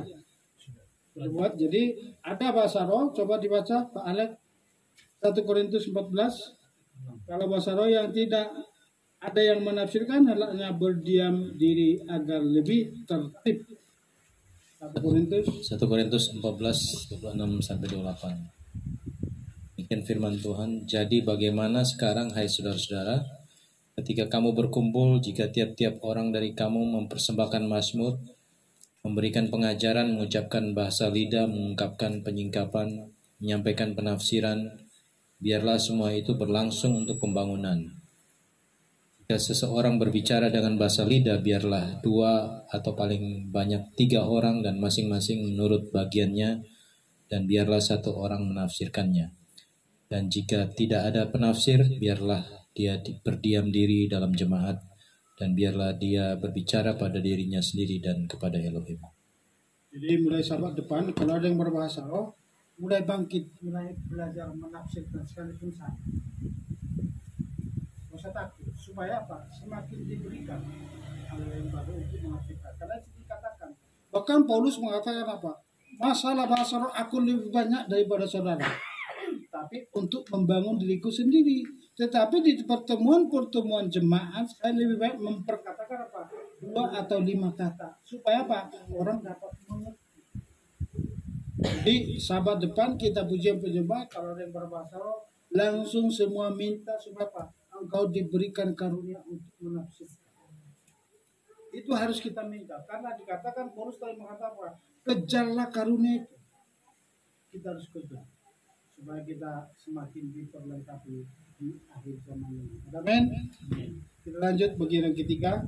Terdapat ya, mengenai bahasa roh, ada bahasa roh yang dimengerti, yaitu yang di Yerusalem. Semua pendengar dapat menangkap apa arti bahasa roh. Bahkan dia mendengar seperti bahasanya sendiri. Itu bahasa roh yang turun di Yerusalem. Tapi ada bahasa roh yang sungguh-sungguh harus ada yang menafsirkan, atau orangnya sendiri harus bisa menafsirkan. Kalau tidak, lebih baik tenang di dalam roh, dalam batin aja. Kok amit kayak orang gila? Siapa yang berdoa seperti orang gila? Asta, siapa yang berdoa seperti orang gila? Begitu. Ibu Samuel siapa? Ibu Samuel berdoa seperti orang gila. Anak yang berdoa seperti orang gila. Jadi yang ngomong apa? Gila kamu. Orang makan amit terus. Nah, kita kompak kami seperti orang gila, tapi kita sedang berdoa kepada Tuhan dan doa kita pasti dikabulkan. Dan yang ketiga, makna pencurahan Roh Kudus, apa manfaat? Di saat para rasul menerima pencurahan Roh Kudus di Yerusalem, ada suatu perubahan yang luar biasa, khususnya mengenai Simon Petrus. Jadi kalau kita hari ini saudara sudah dapatkan lawatan Roh Kudus, amin koko. Saudara sudah merasakan ada panas di punggung, itu adalah api Roh Kudus sedang mengubah hidupmu. Mulai saat ini harus ada perubahan sikap. Tadinya seorang Petrus setelah dipenuhi Roh Kudus itu berubah. Tadinya apa? Suka orang-orang. Suatu saat dia langsung semangat. Tapi saat lain apa? Dia enggak. Begitu Yesus masih disebut, bukan engkau muridnya, padahal anak kecil yang ngomong. Enggak, aku enggak kenal orang itu, enggak kenal orang itu. Munafik. Tapi setelah dipenuhi oleh Roh Kudus, terus berubah luar biasa. Hari ini saya yakin dan percaya kita semua di sini khususnya pokok berubah menjadi stabil. Hari Sabat nanti harus datang. Ayo, nggak enak, jum, ngantuk. Ayo kita naik angkot aja, nggak apa-apa. Motor gitu, semua. Berarti ini pimpinannya itu kakak rohaninya kurang membina ini. Dia bilang naik motor. Katanya tante, aduh pegel katanya. Gak mampu aku naik motor. Gak mampu dia pegel punggungnya. Naik angkot aja, naik Grab berapa sih bang? 80. Jadi itu harus ada perubahan dalam diri kita. Jadi mulai saat ini, khususnya di dalam iman menjadi stabil. Mana besok ya? Ibu main jari-jarinya Dia begini. roh kekhawatiran. Khawatir kan jari-jarinya. Adik. Tempe, tahu, kapalan, Haleluya kelapa. ikan teri. Kalau tiba jam begitu ya? Enggak. Dia saya di luar santai tuh. Haleluya Bapak. Berarti lihatnya ibunya itu gitu. Aku main feeling aja bu. Main piano tuh Pak, bagus. Buat main piano bagus. Ayo kita lihat. Berarti ada perhitungan nih, kok belanjanya begini, berarti ada matematika. Kita tahu ibu-ibu. Biasanya kalau datang tangannya 2, berarti imannya lagi cos. Kalau beli ikan yang gede-gede itu berarti imannya. Tapi kalau beli ikan yang dipotong-potong, haleluya. Aku tahu Pak Jon bilang itu. Yang mikir aneh-aneh Bapak. Ya aku tahu itu. Curhat-curhat. Itu apa? Itu yang membuat kita kurang stabil. Harus percaya seperti orang. Ya kan sesuai Pak. Mau beli begini juga begini. Kan dipotong-potong. Gak ada yang mustahil. Tiba-tiba kita beli yang kecil, yang lompat yang gede. Kita pulang lompat yang gede. Amin. Tongkat Harun aja bisa bertunas, sudah matang. Ini membuat apa? Jangan khawatir akan masalah hidup kita. Kenapa? Saudara hari ini dipenuhi dengan roh Bapak yang Amin. imannya harus tangguh. Ada men? Katakan amin. Ibu-ibu. Jangan goyang. Tiba-tiba kokoh. Ibu-ibu kan begitu. Tiba-tiba perkasa. Tapi besok Kan musim panas. Jadi kalau hari ini saudara sudah dipenuhi Roh Kudus, serahkan sama Bapak semua persoalan. Kalau dikatakan apa? Marilah kepadaku hai yang letih lesu. Kalau engkau sudah letih lesu, mari datang sama Bapak. Tuhan, aku perlu ini. Aku yakin dan percaya. Rohmu ada padaku. Engkau sanggup memerintahkan burung gagakmu untuk datang memenuhi segala keperluan kebutuhan. Ada amin. Tuhan memerintahkan burung gagak. Elia dipelihara. Janda di Sarfat dipelihara. Apalagi saudara lebih cantik dari janda dari Sarfat. Dulu janda di Sarfat belum ada apa, belum menerima Yesus. Apalagi kita sudah menerima Yesus Hamasiah dan tubuh kita menjadi bait ruah Elohim. Otomatis segala keperluan kebutuhan kita Bapa yang bertanggung jawab. Amin. Silakan Ibu siapa sekarang Maria?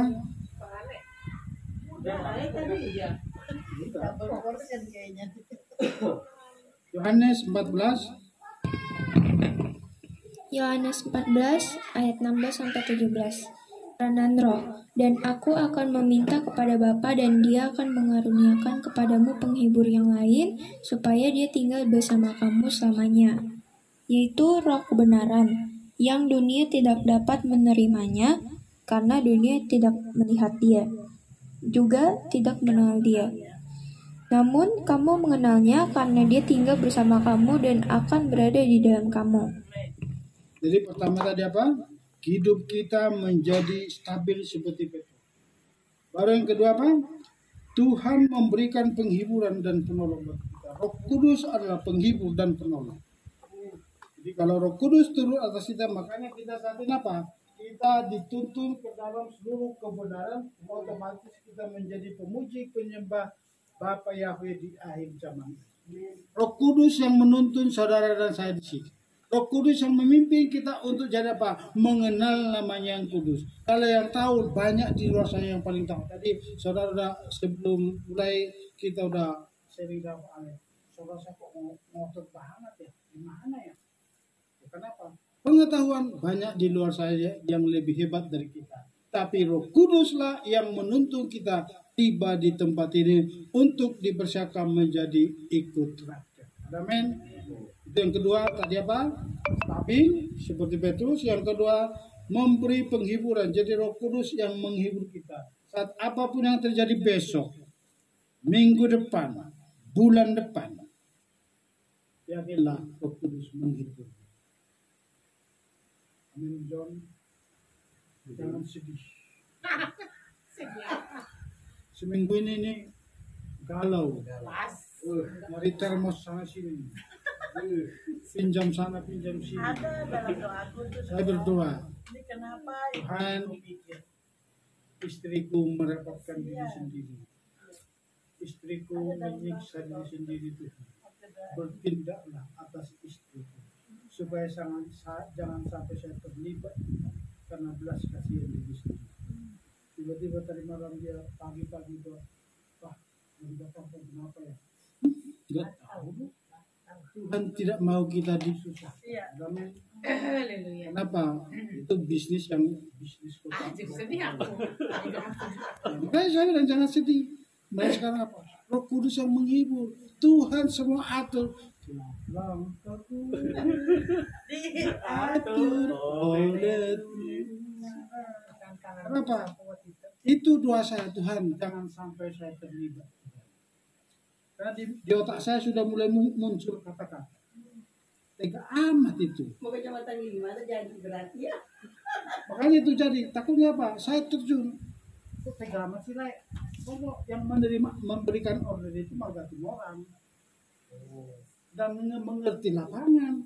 Udah tahu adiknya lah, saya bilang kan. Udah tahu adiknya begini kok dijejelin. Orang lapangan tahu. Masa ada harga teh manis 1.500? Nongkrong di warung aja paling murah sekarang 3.000. Kalau di kota udah 4.000. Kan kalau di kota dari di pinggirannya aja 3.000. Udah mulai ada di otak saya nih. Kok tega amat di situ orang. Ini kan adiknya. Kenapa? Makanya saya berdoa, jangan susahkan istri saya itu. Kenapa? Untuk mengantar itu pasti saya ikut. Oh termos. Haleluya, Yahweh. Otomatis saya ikut. Karena Janganlah yang Tuhan jangan sampai saya terlibat Tuhan. Aku ngomong nanti muncul manusia lama saya ini. Tapi tadi pagi dia telepon apa? Sudah dibatalkan. Saya diam aja. Jadi jembatan 5 Pak ya. Itu jadi Tuhan tidak pernah menyusahkan anak-anaknya. Amin. Tuhan selalu memberikan yang terbaik. Jangan sesali itu batalkan apa? Ada anugerah yang lebih besar di balik itu semua. Ada amin. Yang penting kita hati kita jaga, perkataan kita jaga, pikiran kita jaga. Anugerah Bapak ya luar biasa. Coba Bu John baca dulu. Ketiga, Roh Kudus akan memimpin kita ke dalam seluruh kebenarannya dan Dia memberi pertolongan. Yohanes 16 ayat 13. Namun Yohanes 16 ayat 13. ya. Namun bila mana roh kebenaran itu telah datang, Dia akan memimpin kamu ke dalam seluruh kebenaran. Dan Ya. Dia akan berbicara dari diri sendiri. Melainkan apa saja yang telah Dia dengarkan, Dia akan menyatakannya. Dia juga akan memberitakan kepada hal yang datang. Memberitakan apa? hal-hal yang akan Kan? datang. Makanya sering dapat mimpi. Makanya jadilah tenang, mau tidur tenang. Sebab apa? Tuhan bukakan hal-hal yang tanda. Tuhan bukakan, kenapa? Dia dikasih karunia mimpi. Tapi semakin tenang, diam dalam hadirat Tuhan akan bukakan lewat mimpi hal-hal yang akan datang. Saya tadi malam merenungkan apa di kitab Matius sama Lukas itu apa? Lihatlah pohon ara. Nah, pohon ara itu kan gambaran Israel. Ini kan musim semi ya. Sekarang di Yerusalem, di Timur Tengah, sebentar lagi masuk musim panas. Katakan kalau pohon ara sudah melembut, berarti musim panas segera tiba. Waktunya sudah sangat singkat, sudah di ambang pintu. Apakah nanti, makanya apa? Setelah musim panas, di situ nanti di akhir musim panas kita merayakan peniupan sangkakala, yaitu Rostasana. Apakah nanti di musim panas ini Tuhan datang? Mari kita bersiap semua. Nah, semalam itu terpetik dari saya renungkan itu. Diam, saya renungkan. Musim panas sudah. Apakah nanti atau tahun depan kita nggak tahu. Yang pasti apa? Pada hari raya Sangkakala Tuhan pasti datang. Saat itu terjadi, bila kita semuanya siap, tidak ada yang ketinggalan. Jadi kita bersyukur, Roh Kudus akan memimpin, John akan dipimpin, kita semua akan dipimpin ke dalam seluruh kebenaran. Kalau kebenaran sudah ada dalam hidup kita, otomatis hal-hal dunia ini akan sepele bagi kita sendiri. Amin. Makanya mindset kita harus dirubah. Pikiran Mesir dari Israel harus digeser. Pikiran masa lalu kita harus digeser. Kekhawatiran harus diubah. Tuhan pasrah sama kita. Berserah kepada Tuhan. Penjahat yang angkat tangan, perhatikan sini. Penjahat yang berserah kepada polisi angkat tangan, tidak boleh ditembak. Kalau ditembak itu polisi yang kena hukum. Jadi kalau kita berserah kepada Bapa, Tuhan akan menolong kita. Musuh kita tidak bisa mampu mengganggu kehidupan kita. Bahkan kalau penjahat sekelas apapun saat dia berserah, angkat tangan, bahkan polisi membantu dia memberikan pengacara. Kita angkat tangan, Tuhan turun tangan, dan Tuhan memberikan segala solusi persoalan yang kamu hadapi, diberikan jalan keluar di luar logika kita semua. Makanya jangan berpikir, jangan sering begini. Lebih baik kita sering begini. Tuhan, aku berdiam diri dan berbicaralah. Diam aja. Tiba-tiba kalau engkau digerakkan buka firman, bukalah firman itu. Itu firman pasti berbicara. Orang sering berdiam diri.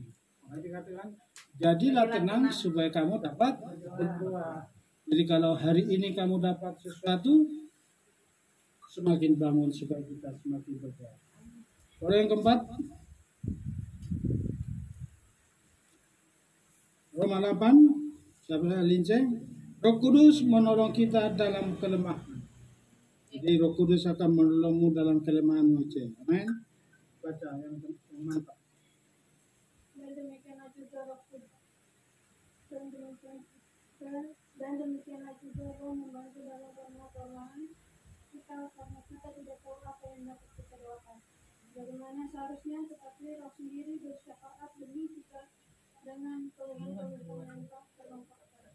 Jadi kalau kita sering berdiam diri, sering berbahasa roh, di dalam rohmu ada ungkapan-ungkapan yang tak terungkapkan dari lubuk hati kita yang dipimpin oleh Roh Kudus.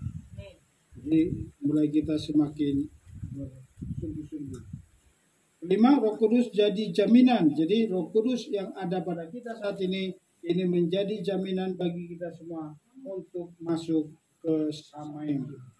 Oleh Bu Perneka yang merupakan Efesus 1 ayat 14.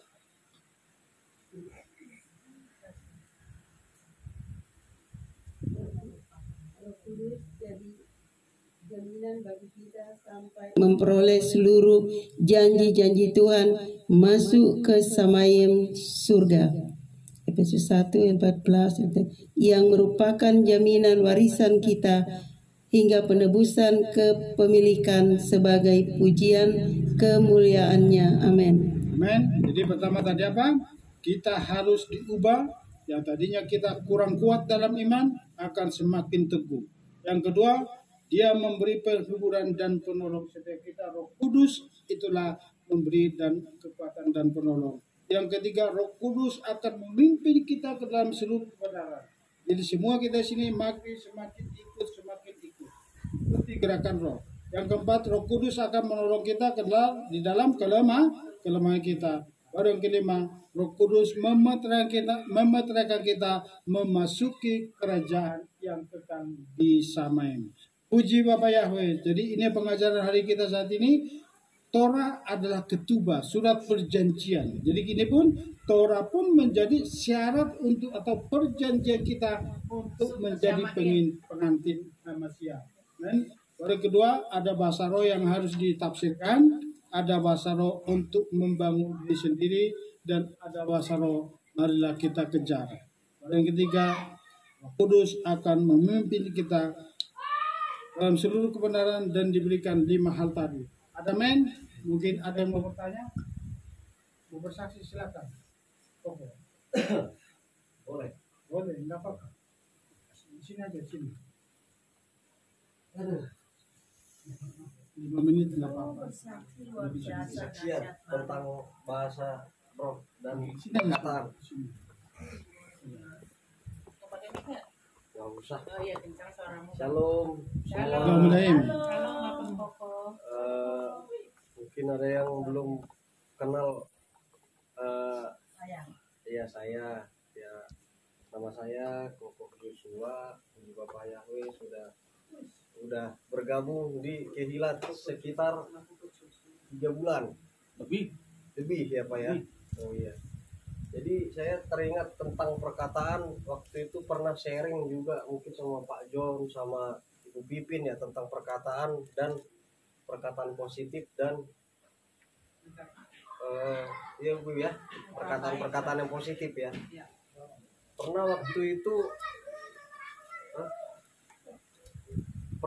itu saya bilang ke Bu Pipin, ini gimana ya Bu ya, perasaan saya kok kayaknya semua dipersulit ya, kayak waktu ke luar negeri saya dipersulit karena memang ucapan saya kayaknya susah itu.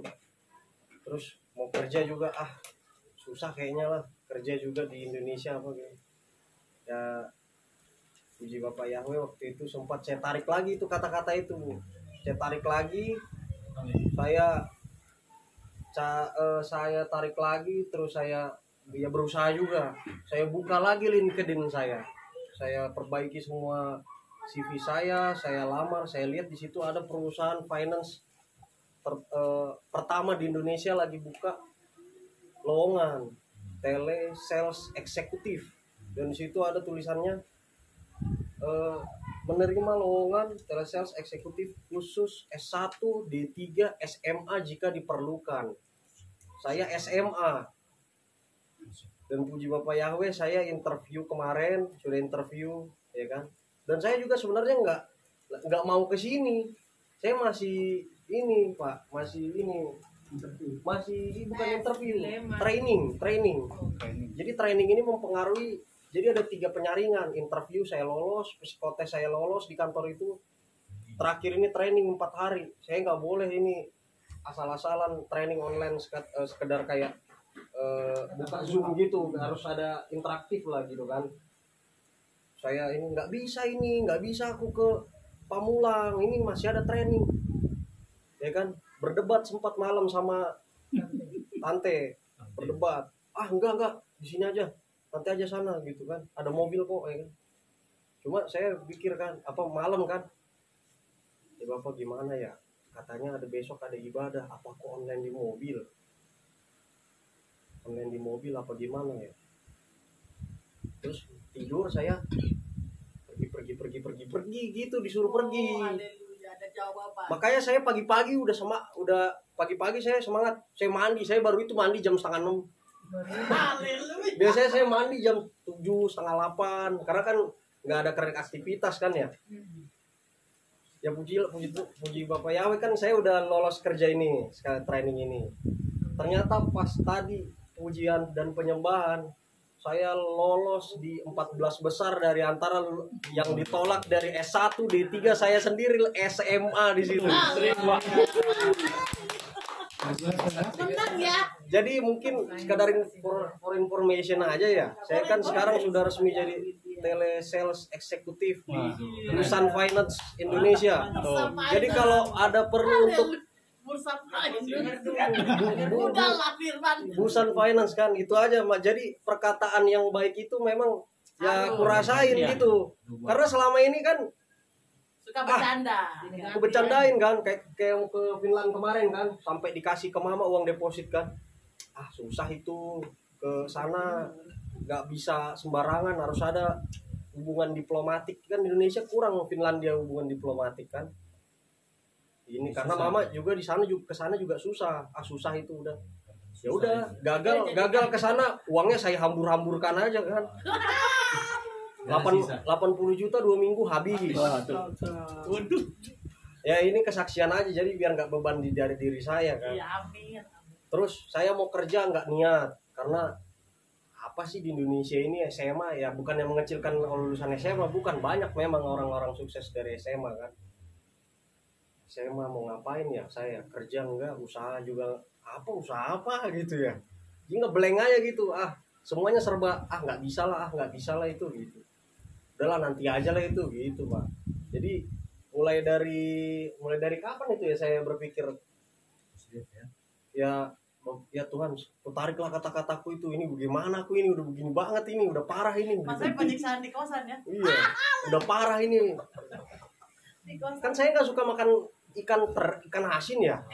Dia makan ikan asin, saya makan ikan asin. Gitu. Itulah udah buka kartu. Enggak, maksudnya dia kan suka bukan suka makan ikan asin. Dia demen ikan asin.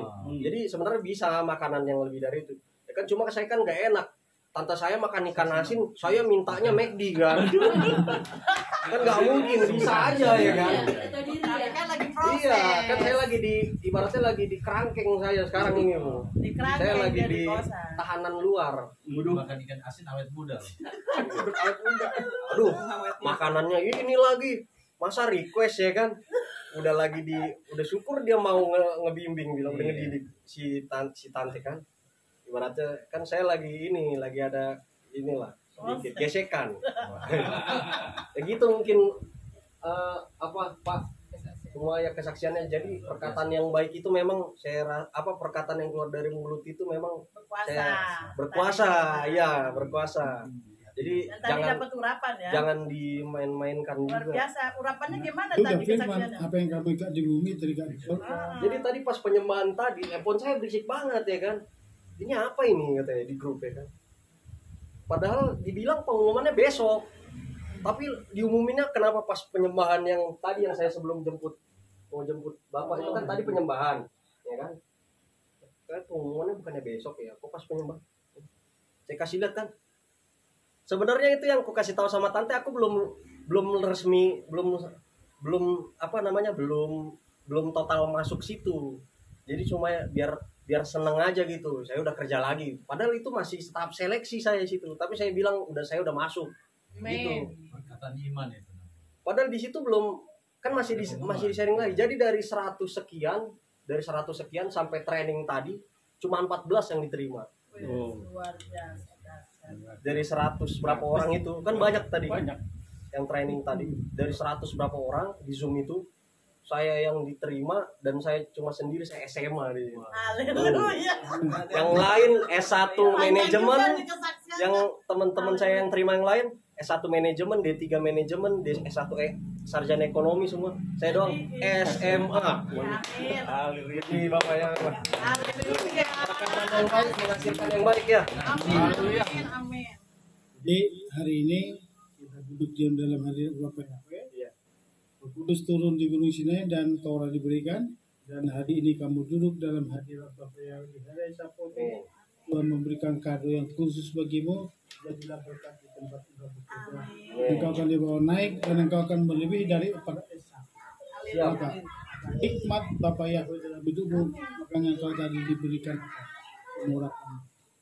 Ada sesuatu di dalam diri menantikan melebihi daripada Esa. Amin. Berarti tanggal masuk kerja gampang ingatnya. Ini apa? Hari raya apa, Pak? Sapur. Haleluya. Itu Bapak Yahweh. Keren juga kesaksian ya. Kali kesaksian panjang. Jadi kita akan berdoa. Boleh sedikit Pak. Silakan.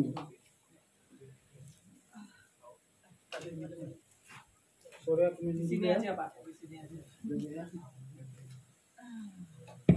Shalom. Puji Bapak Yahweh, senang dengarnya dari Gihon Koko. Iya. Mungkin sedikit yang saya mau kesaksian mengenai bahasa roh ya.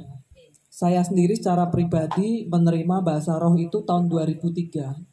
Pada waktu saya mencari dengan sungguh-sungguh mengenai kebenaran, ya. Nah, disitulah saya dituntun untuk belajar kitab suci, ya. Waktu itu Tuhan Yesus mengarahkan untuk belajar dari Kejadian sampai Wahyu, ya.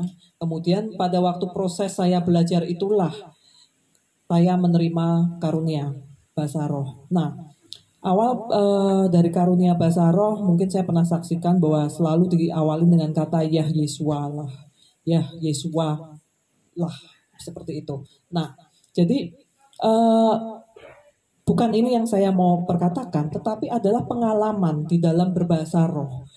Memang betul bahwa ada dua jenis bahasa roh. Yang pertama adalah bahasa roh yang diperuntukkan untuk membangun hubungan kita pribadi dengan Tuhan. Dan biasanya bahasa roh itu tidak perlu diterjemahkan karena roh kita benar-benar tahu. Kita mengerti. Ya, apa yang kita perkatakan kepada Tuhan. Tapi bahasa roh yang kedua adalah bahasa roh yang digunakan untuk membangun jemaat. Yang untuk membangun jemaat inilah yang memang harus ada yang menerjemahkan. Kalau tidak ada yang menerjemahkan, maka ya itu patut dipertanyakan. Karena itu harus ada yang menerjemahkan. Minimal adalah mungkin orang itu bisa aja mendapatkan karunia untuk menerjemahkan juga bahasa roh. Kadang-kadang satu orang bisa dapat 2 karunia. Dia menerima bahasa roh, kemudian juga menerjemahkan. Ya. Jadi dalam pengalaman saya, kalau saya untuk hubungan saya pribadi dengan Tuhan, itu biasanya saya merasakan begitu damainya, begitu mulianya Tuhan. Itu, ya. Dan di situ saya bisa menangis sampai ya mungkin sampai kalau istilahnya orang sampai apa itu tersungkur seperti itu. Nah, bahasa roh yang kedua ketika kita gunakan untuk membangun jemaat, memang itu saya merasakan seperti tadi ya. Saya biasanya bahasa roh itu lebih banyak 90% untuk diri saya. Itu. Makanya kalau Pak John bilang mungkin tenang, karena memang untuk diri saya Pak, 90%. Tetapi kadang-kadang juga Tuhan berikan itu untuk jemaat. Dan tadi sebetulnya cuman saya kalah keras aja suaranya sama Bu Rovita. Pada saat ada yang digunakan untuk jemaat, ya ini yang saya mau saksikan. Bapak Yahweh itu ngomong. Mau dengar nggak? Mau beneran atau mau-mauan? Ya, jadi tadi Bapak Yahweh bilang, anak-anakku, aku sangat senang melihat kalian di sini. Aku sangat mengasihi kalian. Kalian benar-benar menjadi anak-anak kesayanganku. Kurang lebih seperti itu, kata-katanya nggak tepat begini ya, tapi kurang lebih itu seperti ini. Karena tadi udah biasanya kalau saya udah biasa keselimur sedikit, udah nggak akurat lagi kata-katanya. Tapi kira-kira kurang lebih seperti itu. Jadi di sini, makanya saya ketika doa tadi saya merasa Tuhan kita ini siapa gitu loh. Sampai Tuhan begitu mengasihi kita. Kata-kata itu begitu mengena, makanya saya urapan itu terima terus menerus. Sudah selesai pun sampai SMA pun masih terima urapan terus seperti itu. Karena itu tadi benar-benar luar biasa yang saya rasakan Bapak Yahweh itu kepada jemaat kasih mula-mula ini. Ya, benar-benar kita ini menjadi kesayangannya Bapak Yahweh.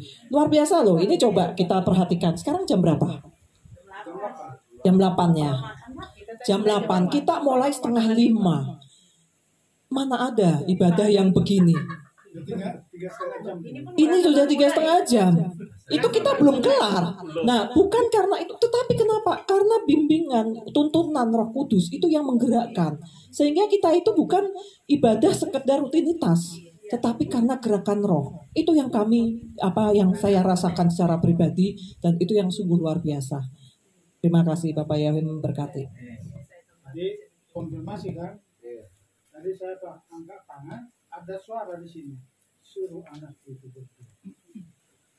Jadi harus connect terus.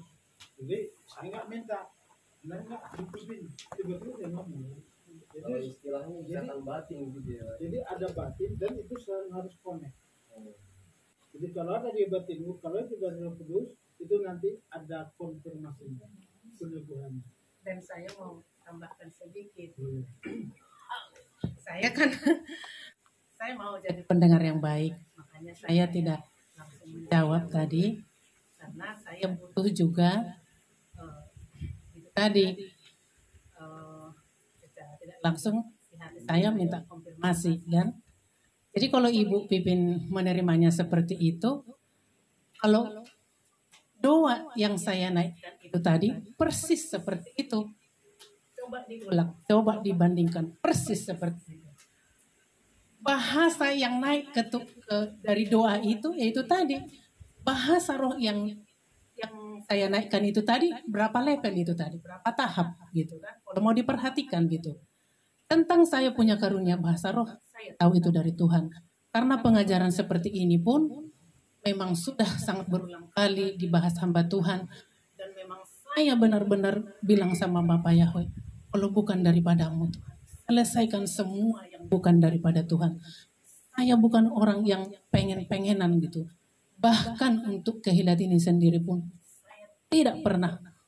Bahkan saya menolak secara tidak langsung. Kalau bukan aku orangnya Tuhan, kalau bukan ini tempatnya Tuhan, jangan biarkan kami bergerak dengan gerakan dari diri sendiri. Itulah. Nah, kalau kembali nanti kita bilang Ibu Pipin lagi. Saya juga udah ngomong sama Ibu Pipin waktu itu. Saya punya karunia itu, saya punya penerimaan daripada Tuhan. Saya merasa kurang lebih 5 tahun seperti tertahan gitu. Seperti tertahan, seperti mendem gitu. Karena kenapa? Nggak ada yang menjadi satu kesatuan, nggak ada roh yang menangkap menjadi satu kesatuan di situ gitu. Tanpa bermaksud merendahkan yang lain. Maafin saya, tapi itu yang saya rasakan. Tapi dengan ada roh yang menyatu gitu, karunia itu muncul dan muncul lagi. Sehingga roh keberanian itu saya rasakan gitu. Nah jadi tentang kalau dibilang, oh Bu John kalau berbahasa roh, berdoa lagi. Itulah yang dimaksud diberi pengertian. Jadi doa itu pun bukan berbeda dengan terjemahan. Tuhan sendiri menerjemahkan lewat doa itu. Itulah yang hendak Tuhan mau nyatakan. Inilah yang sebenarnya pengertian dari roh itu gitu. Saya kalau mau diulang lagi tadi ya, saya bukan untuknya supaya jangan berdoa supaya menafsirkan. Itulah tafsirannya, itulah pengertiannya gitu. Jadi betapa Tuhan bersuka dengan bilangan maaf. Saya sangat terasa gitu. Berapa bilangan kita tadi yang nyangkut, yang menyatu, saya juga rasa gitu. Bukan berarti kita semua hadir di sini tanpa saya ini ya menginginkan saya, tapi saya terasa siapa-siapa yang bisa menyatu di situ tadi, saya juga rasa itu gitu. Saya juga tahu di situ gitu. Jadi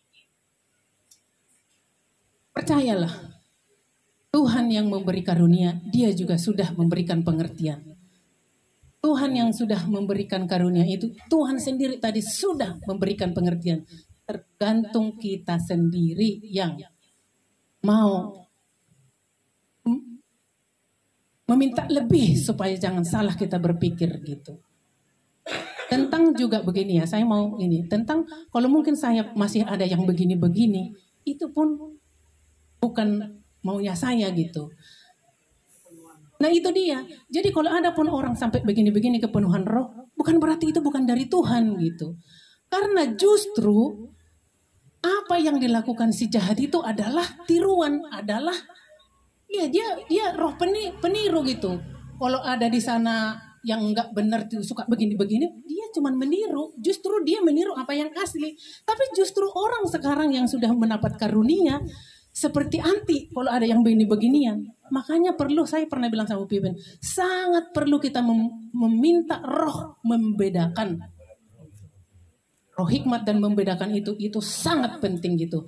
Hati-hati gitu tadi untuk kita kalau nggak tahu ya, itu salah dan tidak salah. Kalau Pak John tadi uraikan